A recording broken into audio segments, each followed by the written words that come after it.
What's up, everyone? Welcome to another short-term rental Fun Fact Friday. Fun fact, Airbnb includes a lot of valuable metrics in our accounts, but nobody seems to use them. So today we're going to go over the top 3 numbers that you should be paying attention to in your account to make sure that your listing is optimized and that you're driving the most revenue possible. So to do this, you will click on the top right of your Airbnb account. You will click on Insights. On the left-hand side, you will scroll down to Conversion. And then some fun numbers will pop up. Now these numbers as a default look at the past month and they will show you your entire portfolio. It is most helpful to take a look at these per listing. So let's go ahead and select one. And today we're going to take a look at Mid-Mod Glasshouse in New Braunfels. You can see that our numbers instantaneously populate. Let's first take a look at this first page search impression rate.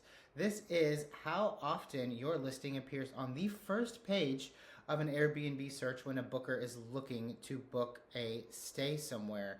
It is important that you are between 40 to 60% to make sure that you maximize the eyeballs that appear on your listing. If it is below 40%, this should tell you that your hero photo, your main photo, is not strong enough and it needs to be changed.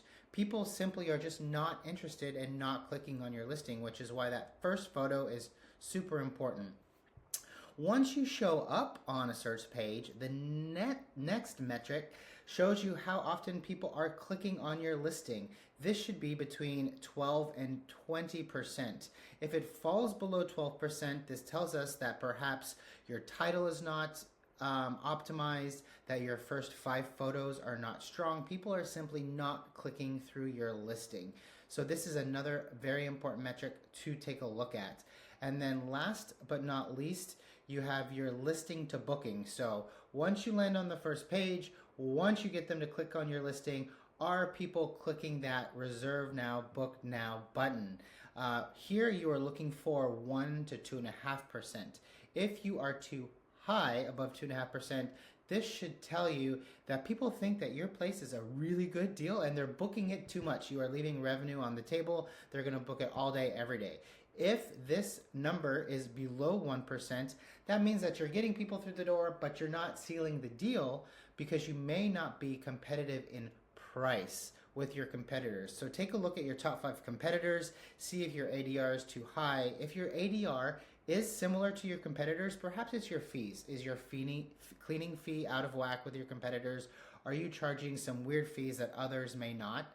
So it is important to take a look at this. So these 3 numbers in aggregate come to your overall conversion rate. And this would be your basic booking funnel. So think of it as at the very top, you have landing on the first page of Airbnb, then you have people clicking through your listing, then you have people actually booking your listing. So if you optimize this booking funnel, you'll be able to increase your prices over time because you'll have more people looking at your listing. If you need help with your booking funnel, interpreting the numbers in your Airbnb account, let me know. I'd be more than happy to take a deep dive with you. You should be looking at this number to start every 2 weeks or so. You can compare it week over week, month over month. At the very least, you should be looking at this once per month. If you have any questions about your Airbnb booking funnel, please reach out to me, Matthew at Staywellbnb.com or Staywellbnb.com. Thank you so much.